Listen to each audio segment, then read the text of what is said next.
Hello, this is FPLFEM back with another video. So Gameweek 16 was absolutely fantastic. As you can see, I got 87 points total, above the average, which was 60, and my Gameweek rank was in 521 rank. So let's go for the team. So Ray was really okay. He only got 2 points. Van der Ven only got 1 point. Gudmundsson got 2 points. Incapi, so if we quickly go through his thing, so Incapi only got, he conceded 1 goal, and then he also got his 12 DEFCON, so that's why he got the 4 points. So he was a good signing because he got 4 points compared to the Arsenal defence that only got 2, so he got double the amount there.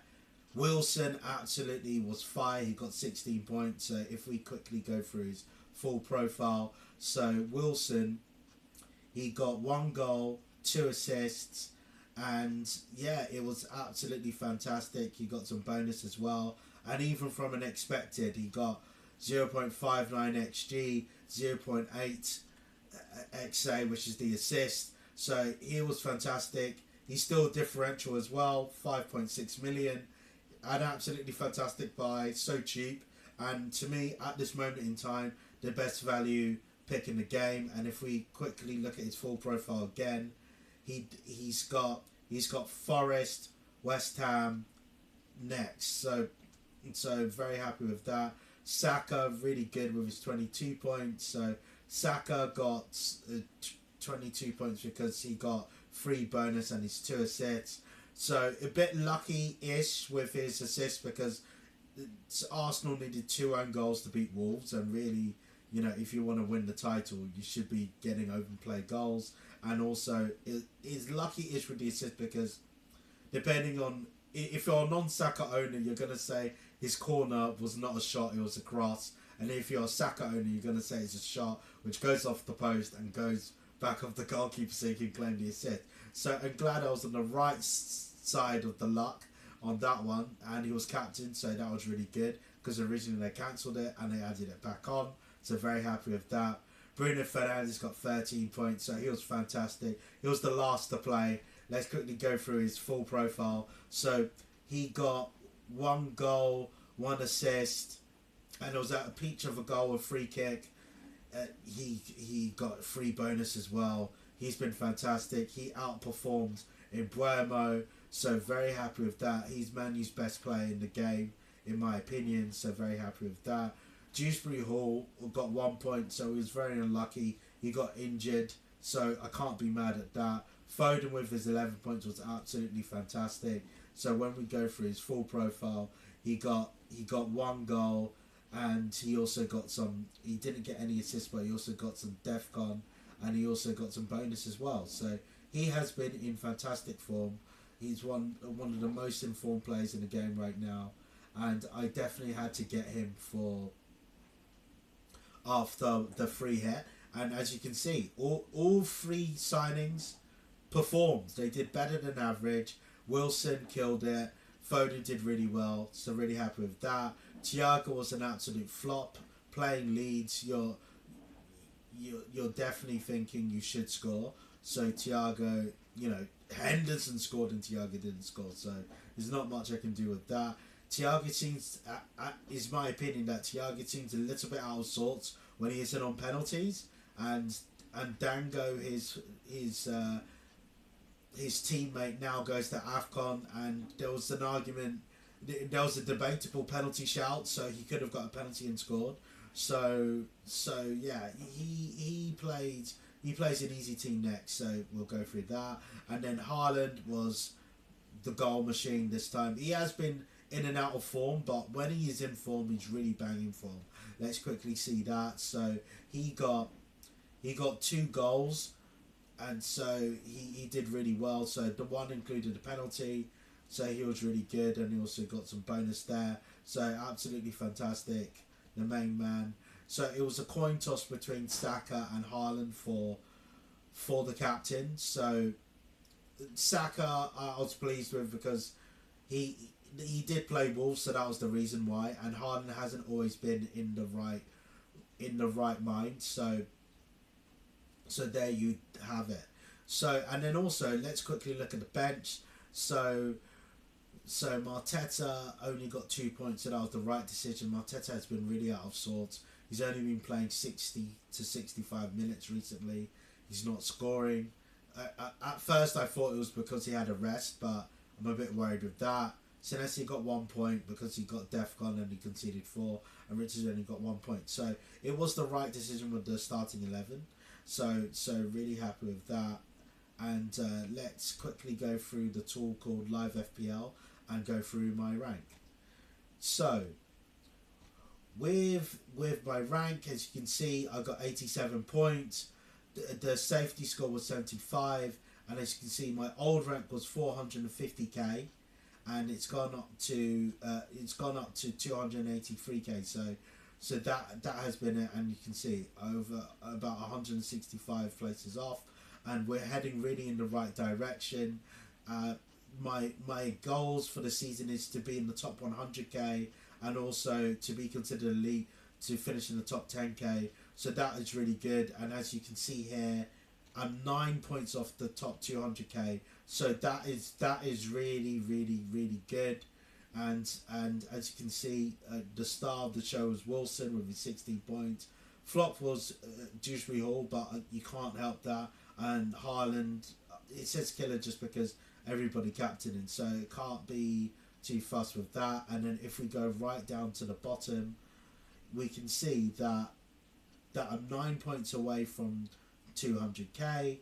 I'm 26 points away from 100k, 40 points away from 50k, and only 68 points from 10k, and we still got more than half the season to go. So this is really positive. I'm really happy with that. And if we quickly go through the threats as well, so from the threats you can see from the defense, Chalobah did it really well. Virgil did really well. O'Reilly is someone who I'm thinking of getting. So with all these defensive signings, first of all, Liverpool have been hit and miss with the clean sheet. Chalobah has been good, but I think Chelsea have a difficult fixture. We'll quickly go through that. So there's that. Rodgers got 15 points, but then again, Wilson matched him and did better. Semenyo got 8 points. No, Semenyo got 6 points, sorry.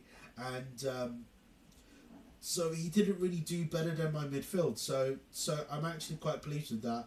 Haaland I've got, so it's not an issue. Ekitike is good, but let's see, because he does play Spurs.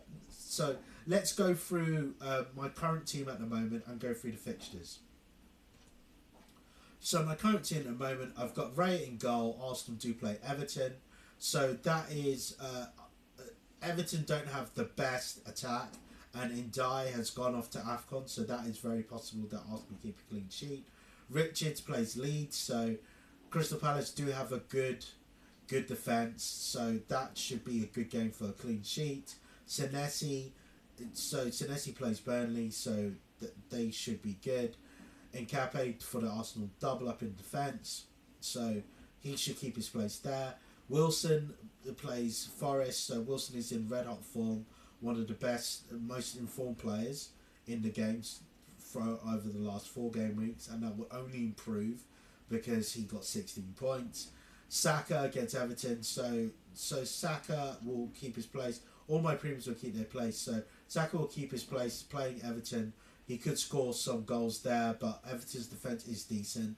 Bruno Fernandes against Aston Villa, so Man U will not be as good attacking wise because Mbeumo and Ahmad are going to AFCON, so Bruno Fernandes could not be as good. So we'll see. I think it's good to see how he does without those players, because he still gets DEFCON, he still takes corners. He did a really good corner for Casemiro, so he keeps his team, but that is something to keep an eye on, because if Bruno Fernandes is nowhere near as effective, then it could be a quick transfer out while all the AFCON guys are out, and then he could come back in when they come. So that's really good. And Foden plays West Ham. That's a no-brainer to actually start him, because West Ham's defence is absolutely terrible. Up front, I've got Mateta for the moment. So Mateta has been off form, but he does play Leeds, even though it's away from home. He is Crystal Palace's main striker, so that could be it. Thiago plays Wolves away, so that should be a good fixture. So he should buck up his ideas. And at the moment, the captain is on Haaland, so we'll see there. Let's quickly go through the other fixtures. So Newcastle, Chelsea. So at the moment, I don't have any Newcastle assets. So Newcastle can give Chelsea a good game. So I was thinking about getting some Chelsea defence, but I wouldn't buy a Chelsea defender or Newcastle attacker or midfielder when they play each other. So you've got that. Bournemouth against Burnley is a good fixture. So Semenyo, I do have Senesi. Semenyo is good. Evan Nilsson could do well if he starts. Groupie scored against Manu. He looks a better goal scorer at the moment than Evan Nilsson. So let's watch out for that. So that could be a good fixture. Brighton against Sunderland. So even though it says an easy fixture under the fantasy football's fixture, Sunderland is really, they've got a decent defence. So Brighton, their main people, you've got Welbeck, you've got Minte, so they could do well, but Sunderland are really good because even though they just got promoted, they got Europa League level players. Like, for example, Makelele used to play for Paris Saint-Germain, so that's good. So Man City against West Ham. So I currently have Foden and I currently have Haaland. So I'm expecting Man City to absolutely score lots of goals against West Ham. It's a possibility of me getting O'Reilly if I won, just because he plays the defence and he's the overlapping fullback. Ain't Nori is off to AFCON, so the left back's spot should be his in theory. But Pep being Pep, you never know. But if they want attacking threat against West Ham, it makes sense.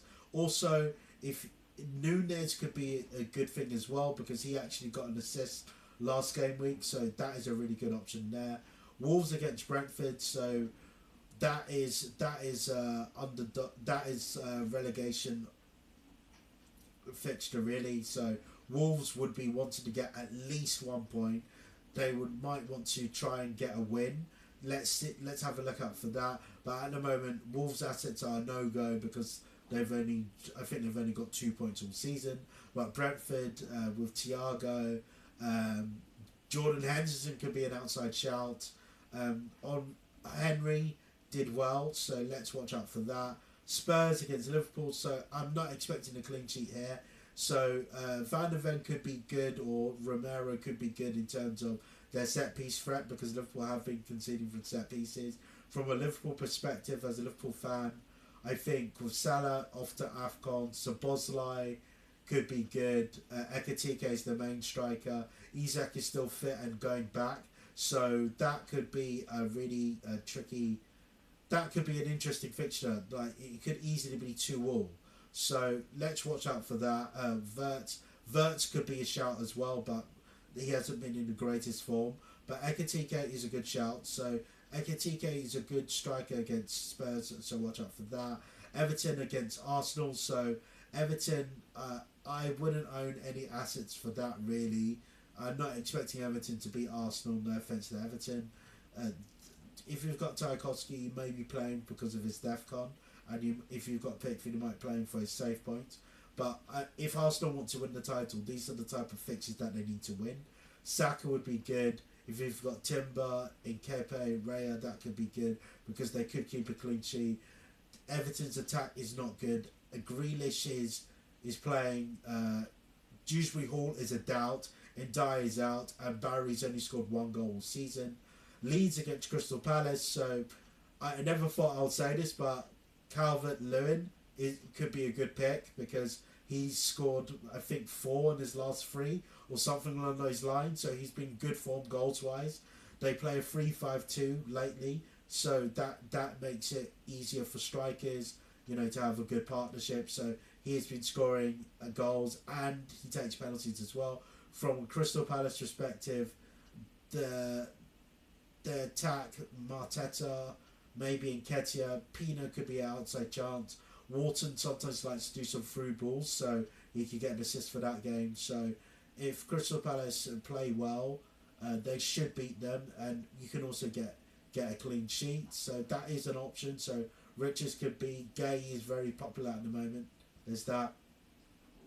Aston Villa against Man U. So this could be a firecracker. So I think this could be similar to the Bournemouth game. So it could be 3-2 to Aston Villa, 3-all, 4-all. I'm expecting a goal fest in this game. Rodgers is a great pick for this. For assist-wise, Yuri Tillemans has been playing in the number 10 role. So he could be one to watch. From a Man U perspective, Bruno Fernandes, it could be good. He's been in excellent form, but remember, Ahmed and Mboma are now off to AFCON, so we'll see. Mason Mount, I'm not sure, but could be a shout. Cunha scored on Monday, so that goal could really give him confidence. And last but not least is Fulham against Nottingham Forest. So Fulham with Wilson is on absolutely good form. If you've got Raul Jimenez, you might want to start him, just because Forest, even though they've not got a great defence, they are still not performing well. And then with Forest, Hudson-Odoi scored 2 goals over the weekend, so he might come into form. Gibbs White is a good player there, and Milenkovic could be a great person from a set piece threat. So that is the end of the video. I really hope you liked this video. Also, let's see how you guys did with your teams. Share your team, share your rank. I love to see that. I'll reply to all that in the comment section. If you like this video, don't forget to like, comment and subscribe. This is FPLFEM, and I'm out.